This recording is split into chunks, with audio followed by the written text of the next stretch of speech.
Hello बच्चों, नमस्कार। आप सभी को स्वागत है हमारे आज की बायोलॉजी स्पेशल क्लास में। और मैं लेकर आई हूँ फ्लावर का पार्ट 3। जैसे मैंने अगले वीडियो में बोला था कि फ्लावर का पार्ट 2 में बता दी हूँ, पार्ट 3 बताना है। सॉरी, यहाँ पे गलती से मैं पार्ट 2 लिख दी हूँ। यहाँ पे क्या है, पार्ट 3 है। किसका मैम? फ्लावर का। ओके, किसका है? फ्लावर का पार्ट 2 में बता चुकी थी, पार्ट 3 में बता रही हूँ। पार्ट 1 पार्ट 2 जो देखेगा उसी को पार्ट 3 समझ में आएगा। ठीक है। और मैं आप लोग की जानकारी के लिए बता दूं, जो बच्चे डीएलएड बीटीसी या बीएड किए हैं, सो भाई आपका इंतजार खत्म हो चुका है। सीटेट का फॉर्म आ चुका है। और सबसे आश्चर्यचकित वाली बात यह है कि भाई उसमें डेट 1 महीने का भी नहीं मिला है, क्योंकि केवल आपका 18 दिसंबर तक ही लास्ट डेट है। ठीक है। और 27 नवंबर को क्या हुआ है कि चालू हुआ है। ठीक है। और 18 फरवरी को आप लोग का एग्जाम है। सॉरी, 27, हाँ, 18 फरवरी को आप लोगों का एग्जाम है। और जितना जल्दी हो सके उतना जल्दी आप सभी लोग क्या करें कि फॉर्म अपना अप्लाई कर दें। जिसको समझ में नहीं आएगा डॉक्यूमेंट वगैरह के बारे में, वो कमेंट में हमसे पूछ सकता है। और जिसको फॉर्म फिल करवाने में प्रॉब्लम हो रही है, वो कमेंट में कमेंट कर दीजिए, क्योंकि मैं फॉर्म फिल करती हूँ, मैं फॉर्म फिल कर दूंगी। और चलिए फिलहाल हम अपने टॉपिक पे चलते हैं। तो देखिए, स्वयं परागण। और हाँ, मैं बता दूं कि इस रविवार लाइव क्लास मैं नहीं ले पाऊंगी, क्योंकि मैं कहीं बिजी रहूंगी। तो उसके बाद जब मुझे लाइव क्लास लेना होगा तो मैं अगले रविवार को क्या करूँ, ये जो रविवार आ रहा है इसमें नहीं लूंगी, उसके अगले रविवार को मैं लाइव क्लास जरूर से लूंगी। ठीक है। तो हाँ, ये चलते हैं कि सेल्फ पॉलिनेशन यानी स्वयं परागकण। फूल स्वयं से परागकण हो तो उसे स्वपरागण कहते हैं। यानी देखिए, कोई भी फूल हो, है ना, कोई भी क्या है, कोई भी फ्लावर है, वो खुद से जब वो क्या होता है, वो खुद से परागकण होता है ना, खुद से क्या होता है, खुद से अपना सब कुछ करता है। जैसे भोजन बनाता है, सब कुछ जितनी भी क्रिया होती है प्लांट में, क्या करता है, वो खुद से करने लगता है। तो उसे हम स्वयं स्वयं परागकण कहते हैं, या सेल्फ पॉलिनेशन कहते हैं। अब है हमारा पर परागण। पर मतलब होता है दूसरों पे। ठीक है। देखिए, इसमें क्रॉस पॉलिनेशन है, तो पर का मतलब होता है दूसरा। ठीक है। क्या होता है? दूसरा होता है। तो जब परागकण किसी दूसरे माध्यम से होता है तो उसे पर परागकण कहते हैं। मैं बोली हूँ ना कि पर मतलब दूसरा होता है, तो यहाँ पे देखिए दूसरा शब्द आ गया है। ठीक है। तो जब परागकण स्वयं न होके दूसरे माध्यम से, ठीक है, बहुत दूसरे तरीके से क्या होता है तो उसे हम पर परागकण कहते हैं। ठीक।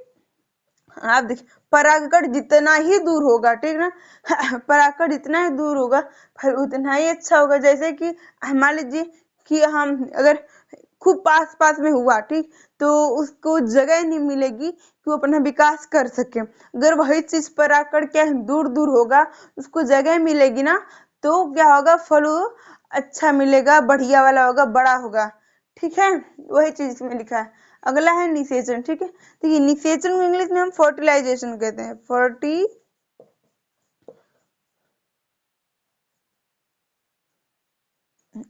क्या कहते हैं निषेचन को हम इंग्लिश में फर्टिलाइजेशन कहते हैं।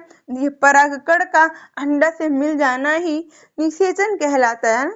समझे? क्या है परागकण का, ठीक है ना, क्या है वो परागकण का किससे मैम, अंडे से मिल जाना ही हमारा निषेचन कहलाता है। ठीक है। आगे देखिए, नोट्स में कुछ टॉपिक्स हैं जो एग्जाम में पूछे जाते हैं। It is very most important topic, so आप लोग इसे प्लीज राइट डाउन कर लीजिए अपने नोटबुक पर। देखिए, कमल के फूल में परागकण कीट द्वारा होता है ना। क्या है कि एग्जाम में पूछता है कि कमल के फूल में परागकण किसके द्वारा होता है। सपोज दैट एग्जाम में पूछ देखा कि कमल के फूल में परागकण किसके द्वारा होता है, वो 4 ऑप्शन देगा। पता रहेगा तभी तो ट्रिक लगाएंगे आप लोग। कैसे लगाओगे? तो हमें पता होना चाहिए ना। तो उसका आंसर यही होगा कि कमल में फूल में परागकण कीट के द्वारा होता है। ठीक। सबसे बड़ा फूल कौन सा होता है, ये तो मोस्ट इंपोर्टेंट है बेटा, मोस्ट से भी मोस्ट, क्योंकि बहुत ज्यादा एग्जाम में पूछता है ये वाला क्वेश्चन। सबसे बड़ा फूल कौन सा है, तो भाई रेफ्लेशिया है। ठीक है ना। क्या है? रिफ्लेक्सिया है में परागकण हाथी द्वारा। देखिए क्या होता है कि सबसे बड़ा फूल, इसमें दो क्वेश्चन है कि सबसे बड़ा फूल कौन सा है? रिफ्लेक्सिया है, ठीक है। दूसरा है कि सबसे बड़ा फूल में परागकण किसके द्वारा होता है ना। क्या है? सबसे बड़ा फूल रिफ्लेक्सिया में परागकण किसके द्वारा होता है? तो बेटा हाथी के द्वारा होता है, एलिफेंट के द्वारा होता है, ठीक। सबसे मोटा, सॉरी सबसे छोटा है ना, सबसे छोटा फूल कौन सा है? ओल्फिया है ना। तो इसमें भी दो क्वेश्चन बन रहे हैं। पहला कि सबसे छोटा फूल कौन सा है? ओल्फिया है। दूसरा क्वेश्चन बनता है कि सबसे छोटा फूल ओल्फिया में परागकण किसके द्वारा होता है? तो मैम एयर है ना। क्या है? एयर, AIR यानी हवा के द्वारा होता है। समझ में आया?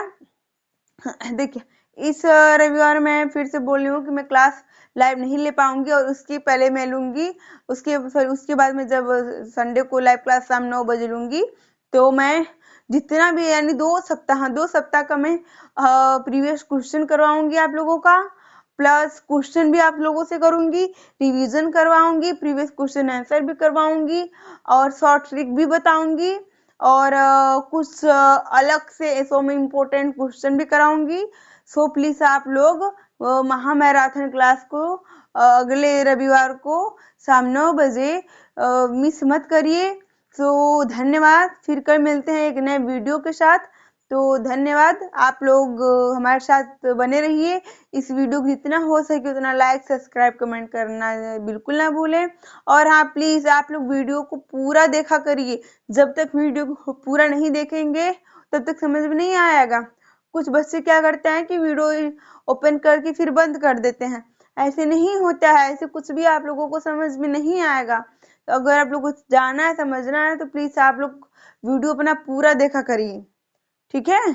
चलिए फिर मिलते हैं। जय हिंद, धन्यवाद, गुड नाइट, टेक केयर।